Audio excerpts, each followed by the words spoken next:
अस्सलाम वालेकुम everyone, this is may Akbar. Hopes आप सब लोग ठीक होंगे और मेरी वीडियोस आपको पसंद आ रही होंगी। आज ही हम लोग EC 101 का टॉपिक 117 स्टार्ट करने जा रहे हैं। उम्मीद है कि आपको पिछले सारे टॉपिक समझ आ चुके होंगे। तो चलिए जी अपनी वीडियो करते हैं स्टार्ट। टॉपिक 117 है आपके पास एक्टिव लर्निंग। एक्टिव लर्निंग जो है ये एसेंशियल पार्ट होता है जी कंस्ट्रक्टिविज्म के अंदर। अभी हम पिगेट की थ्योरी लास्ट वीडियो हम देख रहे थे, उसी में हम देख रहे हैं एक्टिव लर्निंग को। एक्टिव लर्निंग का मतलब होता है कि इसमें हम बात करते हैं चिल्ड्रन की उस नॉलेज को जो कि वो खुद कंस्ट्रक्ट करता है थ्रू फिजिकल और मेंटल एक्टिविटीज़। अब ये जो नॉलेज होती है जब वो उसे कंस्ट्रक्ट कर रहा होता है तो वो एक्टिवली इन्वॉल्व हो रहा होता है प्रॉब्लम सेटिंग्स के अंदर, लाइक वो उसकी सॉल्विंग एक्टिविटीज़ के अंदर बच्चा जो होता है वो एक्टिवली इन्वॉल्व हो जाता है। अब चिल्ड्रंस जो होते हैं वो नेचुरली क्यूरियस होते हैं, वो देखना चाहते हैं हर चीज़ के बारे में, उन्हें हर चीज़ की इन्फॉर्मेशन चाहिए होती है। सो वो तजस्सुस बेसिकली मुतजस्सिस होते हैं बच्चे। सो वो इस चीज़ से बहुत ज़्यादा जल्दी सीख लेते हैं। टॉपिक 118 है आपके पास स्कीमा। स्कीमा जो है ये बेसिकली एक ऐसा पैटर्न है जिसके अंदर आप थॉट्स और बिहेवियर की बात करते हो। अब ये जो थॉट्स और बिहेवियर होते हैं ये ऑर्गेनाइज किए जाते हैं in the form of information. अब ये जो इंफॉर्मेशन होती है इसे कैटेगराइज किया जाता है, देन उसके रिलेशनशिप देखे जाते हैं उस इंफॉर्मेशन के। अब जब हम बात करते हैं बच्चों की थॉट्स और एक्शंस को लेकर तो हमें पता चला कि बच्चे जो होते हैं वो अपने एक्सपीरियंस से सीख रहे होते हैं। बच्चा जो होता है वो मेंटली ऑर्गेनाइज कर होता है अपने एक्सपीरियंस को बिगिनिंग एट द बर्थ। और ये स्कीमर्स होते हैं ये बेसिकली यही हेल्प कर रहे होते हैं बच्चे के कि वो कैसे वो उस चीज़ को ऑर्गेनाइज कर रहा है। इसमें अगर हम बात करते हैं चाइल्ड डेवलप और न्यू एक्सपीरियंस के बारे में बात करते हैं तो बच्चे के अंदर ये स्कीमर्स ही की वजह से बच्चा जो होता है वो अपने डेवलपमेंट को क्रिएट कर सकता है, उसे इन्हांस कर सकता है और न्यू चीज़ों को एक्सपीरियंस कर सकता है। देखिए जब बच्चा पैदा होता है ना तो उसके जो स्कीमर्स होते हैं वो रिफ्लेक्टिव स्कीमर्स कहलाते हैं। देन उसके ये जो स्कीमर्स होते हैं ये सेंसिटिव मोटर बेस्ड स्कीमर्स होते हैं, लाइक वो सकिंग, ग्रास्पिंग और ग्रास मोटर एक्टिविटीज़ वो जानता होता है। ये जो जानने का अमल है ना या इल्म है ना, इसे हम बेसिकली स्कीमर्स कहते हैं। लाइक खुद से जो मालूम होते हैं। अब ये खुद से मालूम होते हैं बेसिकली रिफ्लेक्सिव स्कीमर्स की मदद से हो रहा होता है, लेकिन इस मालूम होने को हम सिंपल अल्फाज में स्कीमर्स कह सकते हैं। टॉपिक 119 है एडॉप्शन। एडॉप्शन जो है ये एक ऐसी टर्म है जिसके अंदर हम एडजस्टमेंट की एबिलिटी को देख रहे होते हैं। लाइक इसमें हम देखते हैं कि आपके पास कितनी एबिलिटी है कि आप न्यू इन्फॉर्मेशन को, न्यू एक्सपीरियंस को एडजस्ट कर सको।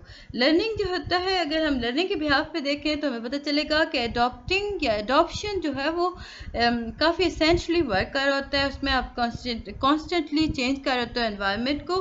अब जब आप बात करते हो एडॉप्शन की तो आप एडॉप्ट करते हो न्यू बिहेवियर को, देन आप आपके साथ जो उसके चेंजेस देखें। जब भी हम न्यू बिहेवियर की तरफ जाते हैं तो आपके अंदर चेंजेस आती हैं। तो वो जो कॉप करने का तरीका होता है वो एडॉप्शंस की मदद से हो रहा होता है। लाइक आपको पता चलता है कि आप कैसे न्यू एनवायरनमेंट को अडॉप्ट कर रहे हो, देन उसे कैसे कॉप कर रहे हो उसकी चेंजेस को।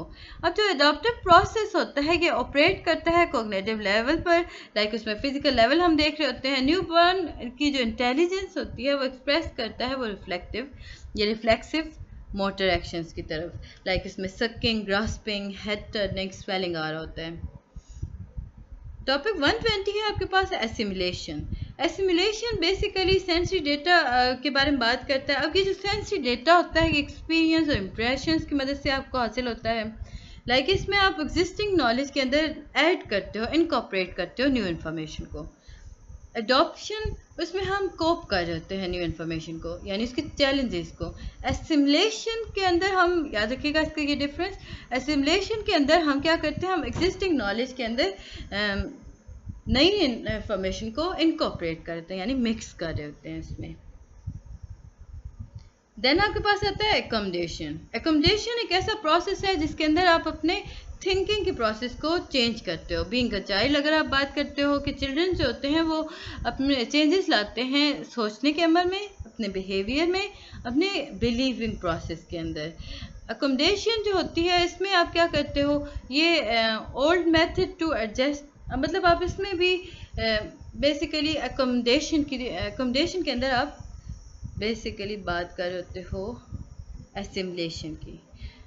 लाइक इसमें भी आप क्या करते हो, आप इन्वॉल्व करते हो पुरानी इन्फॉर्मेशन के अंदर न्यू इन्फॉर्मेशन को एडजस्ट कर रहे होते हो, अकोमोडेट कर रहे होते हो। अब देखिए अकोमोडेशन की एग्जांपल, आपके पास एक था कि आपने बच्चे ने, फॉर एग्जांपल मैं आपको कह रही हूँ तो ये बच्चा ही चलेगा कि उसने देखा कि जो 4 लेग एनिमल होता है उसने पहली दफ़ा देखा, तो बच्चे को दिमाग में था कि 4 टांगों वाला जो एनिमल होता है वो डॉगी होता है। सो उसने जितने भी एनिमल्स देखे ना, उसके दिमाग में वो इन्फॉर्मेशन सेव थी कि 4 टांगे हैं, दुम है, तो वो उसके कान हैं, तो वो डॉगी है। तो फर्दर क्या हुआ कि आपने उसके दिमाग में डाला कि हर 4 टांगों वाला एनिमल वो डॉगी नहीं होता। फॉर एग्जांपल आपने एक काऊ की पिक दिखाई, बच्चे ने फौरन कहा इट्स अ डॉगी। आपने उसे फर्दर बताया कि देखें डॉगी नहीं है ये, इसकी 4 टांगे हैं, इसके कान इस तरह हैं, छोटे कान हैं, सींग हैं, तो ये क्या है, ये काऊ है। तो बच्चे के दिमाग में वो बात बैठ गई। उसके बाद उसने जब भी उस चीज़ को देखा उसे पता चला कि ये तो काऊ है। सो वो उसने डिस्टिंग्विश करना सीख लिया। तो हम अभी तक पहुंचे कि एकोमोडेशन के अंदर बेसिकली आप डिस्टिंग्विश करते हो, आसान करने के लिए मैं बता रही हूँ। न्यू इन्फॉर्मेशन तो ऐड होती ही होती है, लेकिन आप डिस्टिंग्विश कर रहे होते हो।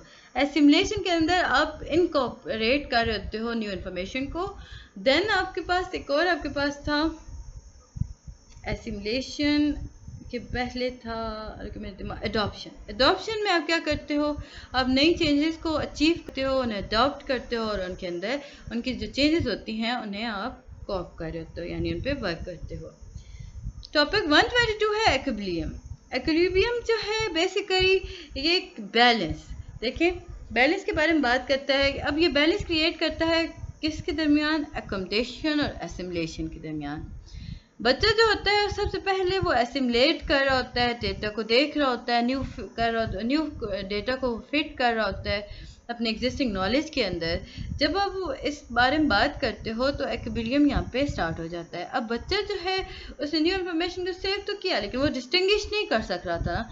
सो उस डिस्टिंग्विश करने के लिए उसने एसिमुलेट किया। अब जब एसिमुलेट से वो अकोमोडेट की तरफ गया, उसने सोचा, उसने उस पर वर्क किया, तो इस सब के दरमियान बैलेंस रखने के लिए एक्विलिब्रियम क्रिएट किया गया। एसिमुलेशन और अकोमोडेशन दोनों साथ साथ काम करते हैं, दोनों बैलेंस बनवाते हैं स्कीमास के अंदर, एग्जिस्टिंग स्कीमास के अंदर, ताकि वो न्यू स्कीमास उसमें ऐड हो सकें। टॉपिक 123 आपके पास आता है पिगिट स्टेज ऑफ इंटेलेक्चुअल डेवलपमेंट। पिगिट जो था, इसने अगर हम इसकी बात करते हैं तो हमें पता चलेगा कि वो काफ़ी इंटरेस्टेड था नॉलेज के अंदर। अब ये जो नॉलेज थी ये बच्चों के बारे में थी कि वो दुनिया को किस तरह देखते हैं। उसने अपनी एक कॉग्निटिव थ्योरी दी थी बच्चों को देखते हुए, लाइक उसमें स्टैंडर्ड क्वेश्चंस, उसने सेट ऑफ क्वेश्चंस ऐड किए थे। पिगेट का मानना था कि बच्चे जो होते हैं स्पॉन्टेनियस कमेंट करते हैं मुख्तलिफ क्लूज को लेकर, लाइक वो अपने थिंकिंग के अकॉर्डिंग स्पॉन्टेनियस रहते हैं। पिगेट ने कंक्लूड किया था कि जो इंटेलेक्चुअल डेवलपमेंट होती है वो इंटरेक्शन ऑफ हेरिडिटी की वजह से हो रही होती है। उसमें एनवायरमेंटल फैक्टर्स भी वर्क कर रहे होते हैं। लाइक उसमें आपको कहा गया था कि जो चाइल्ड डेवलपमेंट है वो कॉन्स्टेंटली इंटरेक्ट करता है अपने आसपास के वर्ल्ड को लेकर। इसमें नॉलेज जो होती है वो इन्वेंट की जाती है, री इन्वेंटेड की जाती है। उसने काफ़ी ज़्यादा जोर दिया था इंटेलेक्चुअल डेवलपमेंट कंट्रोल के बारे में बात की थी। उसने कहा था कि जो दूसरे डेवलपमेंटल एस्पेक्ट्स हैं, लाइक इमोशन हो गए, सोशल हो गए, मोरल हो गए, ये बच्चे पे काफ़ी अफेक्ट करते हैं। Topic 124 sensory motor. पिगेट की जो फर्स्ट स्टेज थी ना, उसमें उसने बात किया था सेंसरी मोटर के बारे में। इसने कहा था कि ये स्टार्ट हो जाती है एट बर्थ और ये रहती है 2 ईयर तक, लाइक 2 ईयर तक। इसमें ये जो पीरियड है इसमें बच्चा जो होता है वो अपनी सेंसेस को यूज़ करता है, मोटर रिफ्लेक्सेस की तरफ चलता है, लाइक सीइंग, सकिंग, ग्रास्पिंग, ताकि वो नॉलेज अपनी डेवलप कर रहा होता है दुनिया के मुताबिक। फिर उसने कहा कि रिफ्लेक्सेस सेकंड स्टेज है 0 to 4 मंथ। इसमें उसने कहा कि ये सब स्टेज है, बच्चा जो होता है वो एनवायरनमेंट को अंडरस्टैंड कर रहा होता है, वो inborn reflexes such as sucking और लुकिंग की तरफ ज़्यादा माइल होता है।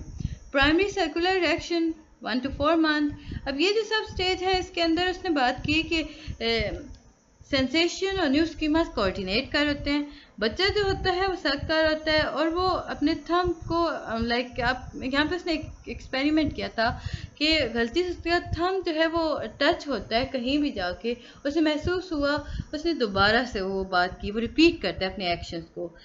यानी कि वो अपनी बच्चा जिस चीज़ से खुशी महसूस करता है वो एक्शन वो बार बार रिपीट कर रहा होता है।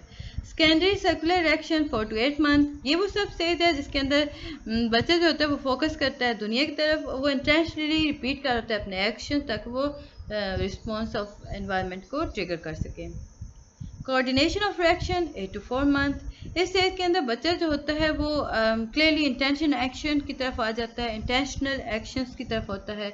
इसमें वो स्कीम्स को कंबाइन कर रहा होता है ताकि वो अपने डिज़ायर इफेक्ट्स को अचीव कर सके। फिर आपके पास आता है टेरिटरी सर्कुलर रिएक्शन, ये 12 to 18 मंथ में होता है। बच्चा जो होता है वो ट्रायल और एरर एक्सपेरिमेंटेशन की तरफ जाता है, लाइक वो ट्राई करता है, एरर की तरफ जाता है, वो फिर ट्राई करता है, तो वो उस पर वर्क करता है। अर्ली रिप्रेजेंटेशन थॉट्स, ये 18 to 24 मंथ होता है। अब ये जो स्टेज है इसमें बच्चा जो होता है वो सिम्बल्स की तरफ चला जाता है, वो रिप्रेजेंट करना शुरू हो जाता है इवेंट्स को। फिर आपके पास आता है प्री ऑपरेशनल स्टेज जो कि 2 to 7 ईयर के दरमियान चलती है। लाइक आप कह सकते हो कि स्टार्ट होती है विद द एज ऑफ 2 और ये एंड करती है एट द 7 ईयर। इसमें मुख्तलिफ अर्ली चाइल्डहुड एजुकेशन पाए जा रहे होते हैं। कैरेक्टरिस्टिक्स और डेवलपमेंटल स्टेजेस की बात करते हैं तो हमारे सामने आया कि जो बच्चे जो होते हैं वो हमेशा सिंबॉलिकली थिंक करते हैं और वो वर्ड्स और पिक्चर्स को यूज़ करते हैं किसी भी ऑब्जेक्ट को रिप्रेजेंट करने के लिए।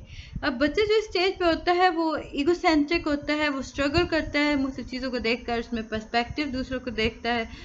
अब इसमें हमें पता चला कि बेटर विद लैंग्वेज होता है, थिंकिंग होता है, उसके पास एबिलिटी होती है कि वो अच्छे से सोच सकता है, वो कंसर्न कर सकता है मुख्तलिफ टर्म्स को। टॉपिक 126 आपके पास आता है रिप्रेजेंटेशन। पिगेट जो था वो इंटरेस्ट शो कर पिगेट ने काफ़ी इंटरेस्ट शो किया था नॉलेज डेवलपमेंट के अंदर। वही बात दोबारा बताई गई थी। उस पिगेट का यकीन था कि पिगेट का मानना था कि जो बच्चे जो होते हैं स्पॉन्टेनियस कमेंट करते हैं वेरिएबल क्लूज को, यानी कि ये आपके पास रिपीट आ रहा है ये टॉपिक 126। अब देखिए यहाँ पे मैं आपको एक आसान से कर देती हूँ। सेंसरी मोटर बाइट बट 2 ईयर, अब बच्चा जो है उसे पानी थमा तो दिया लेकिन उसे नहीं पता, वो सक करना जानता है, सिंपल।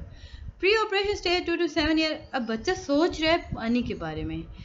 देन 7 to 11 या वो कंक्रीट कर रहा है, लाइक वो उसमें डिफरेंस करना वो सीख रहा है। 12 एंड अप यानी 12 से ज़्यादा के है, उस बच्चे को पता चल गया कि ग्लास फुल है हाफ है।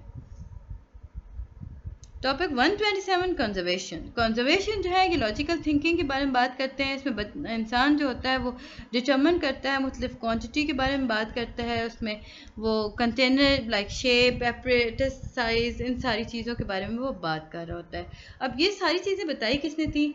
पिगेट ने, जीन पिगेट ने। उसने बताया था कि अगर ऑपरेशनल की एब्सेंस हो ना तो ये इम्पॉसिबल हो जाता है प्री ऑपरेशनल चिल्ड्रंस के लिए। लाइक वो कभी भी कंजर्व नहीं कर सकते, वो डिटरमिन नहीं कर सकते क्वांटिटी को। Topic 128 egocentrism. Pre operational childrens जो होते हैं वो सोचते हैं, कम्युनिकेट करते हैं, लाइक ईगोसेंट्रिक, अपने बारे में बात करते हैं। ईगोसेंट्रिज्म बेसिकली ये रेफर करता है किसी भी बच्चे की inability to see a situation from another person point of view. According to Piaget, जो ईगोसेंट्रिक बच्चे होते हैं वो अज्यूम करते हैं कि दूसरा क्या सोच रहा है उसके बारे में, क्या सुन रहा है, क्या देख रहा है, वो दूसरे के बारे में करता है। वो बच्चा खुद से वो खुद की तरफ जाता है, सेल्फ टॉक। अब जो यंग चिल्ड्रन ईगोसेंट्रिज्म होते हैं वो क्या करते हैं, वो कभी उनके अगर सेल्फ टॉक की बात की जाए तो वो उस पर हेल्प करती है बच्चे को कि वो किस तरह दूसरे के बारे में बात करता है, खुद से बात करता है, खुद को मोटिवेट कर सकता है। The 3 mountain task, gene Piaget जो थे इन्होंने 3 माउंटेन टास्क को यूज़ किया था जिसके अंदर उसे पता चला था कि बच्चा ईगोसेंट्रिक है या नहीं। अब वो क्या हैं? अब उसने एग्जांपल दी थी, उसने बताया था कि लिटिल टिम्मी जो था उसने सबसे पहले बिग माउंटेन को देखा एंड डेव। अब डेव कौन है? डेव वाज बेसिकली एक डॉल।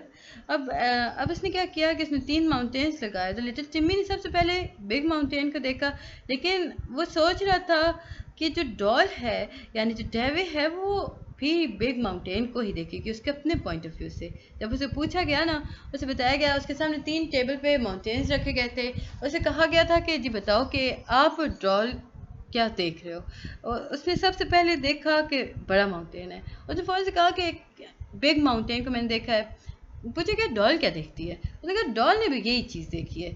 अगर वो इस तरह बात करता है तो वो इगोसेंट्रिक है। ऑन द अदर हैंड अगर वो कहता है कि डेविड के पर्सपेक्टिव की बात करता है, वो कहता है कि मैंने तो बिग माउंटेन देखा, मे बी डॉल ने यानी डेविड ने स्मॉलर माउंटेन देखा हो, तो वो इगोसेंट्रिक नहीं होता। कंक्रीट ऑपरेशन स्टेज आपके पास आ जाती है, ये 7 to 11 है, इसकी ये मतलब थर्ड स्टेज है और ये 7 to 11 ईयर अकॉर्डिंग चलता है। इसमें ऑपरेशनल स्टेज कहा जाता है। ये पीरियड जो होता है ये मिडिल चाइल्डहुड के स्पैन के बारे में बात करता है। इसमें बच्चा जो होता है वो लॉजिकल थॉट्स की तरफ जाता है, मेंटल इमेजेस उसके पास आ रहे होते हैं। कंक्रीट ऑपरेशन स्टेज इसमें पाई जाती हैं। पिगेट ने डिटर्मिन किया था कि जो कंक्रीट ऑपरेशन स्टेजेस हैं वो काफ़ी अच्छी होती हैं इंडक्टिव लॉजिक को लेकर, यानी इंडक्टिव रीजनिंग। बच्चे स्टेज पे रीजनिंग करना शुरू हो जाता है। टॉपिक 130 आपके पास आ जाता है जी, रिवर्सिबिलिटी। रिवर्सिबिलिटी बेसिकली ये एक और इम्पॉर्टेंट प्रोसेस है जिसके अंदर हम रिवर्सिबल डेवलपमेंट के अंदर अगर हम देखें तो इसमें हम क्या बात करते हैं, हम इसमें देखते हैं कि जो एबिलिटी है जिसमें आप रिकग्नाइज करते हो नंबर्स और ऑब्जेक्ट्स को और देन उन्हें चेंज करने के प्रोसेस को, और देन उस पूरे आफ्टर कंप्लीट चेंजेस आप उसे ओरिजिनल कंडीशन में वापस ला सकते हो, तो आप उसे रिवर्सिबिलिटी कहते हो। सिंपल वर्ड्स में कहूँ तो रिवर्सिबिलिटी किसी भी चीज़ की उसकी ओरिजिनल हालत में वापस लाने के अमल को हम रिवर्सिबिलिटी कहते हैं। लाइक 7 ईयर ओल्ड जो होता है वो अंडरस्टैंड कर लेता है रिवर्सिबिलिटी, यानी रिलेशनशिप को देख लेता है। लाइक 2 + 4 कितना होगा, 6। सिमिलरली 4 + 2 कितना होगा, सेम 6। अब अगर हम कहते हैं 6 - 4 है तो कितना हो गया, 2 हो गया। तो हमें पता चला कि इसमें हम 2 ऐड कर रहे थे, तो ये जो डिफरेंस था ना, एडिशन ऑफ 2, तो ये बच्चे को at the age of 7 year समझ आ जाता है। Topic 131 classification. क्लासिफिकेशन जो है वो सिंपल ग्रुपिंग प्रॉपर्टीज़ के बारे में बात करते हैं। इसमें हम बात करते हैं कॉन्सेप्ट ऑफ किड्स को कि वो कितने कम्प्रीहेंड हैं, उनके वो कितना सॉल्व कर सकते हैं प्रॉब्लम को, उसके अकॉर्डिंग किया जाता है। लाइक बच्चे को देखा जाता है कि वो इनिशियली कैसे क्लासीफाई करता है ऑब्जेक्ट्स को, देन टीचर जो होती है वो फर्दर स्टेप्स की तरफ जाती है। पिगेट ने ना बात की थी इस क्लासिफिकेशन के अकॉर्डिंग, उसने कहा था कि जो चिल्ड्रन होते हैं वो फोकस करते हैं एक ही एस्पेक्ट्स पर, लाइक या तो क्लास के बारे में बात करेंगे या वो सब क्लास के बारे में बात करेंगे। लाइक इस पूरे प्रोसेस को कहते हैं क्लास इंक्लूजन। वो कभी भी डिसेंटर नहीं हो सकते, वो कभी सिमिल्टेनियसली कंपेयर दोनों क्लासेस को नहीं कर सकते। बच्चे जो होते हैं सो वो या तो क्लास में बात करेंगे या सब क्लास के बारे में बात करेंगे।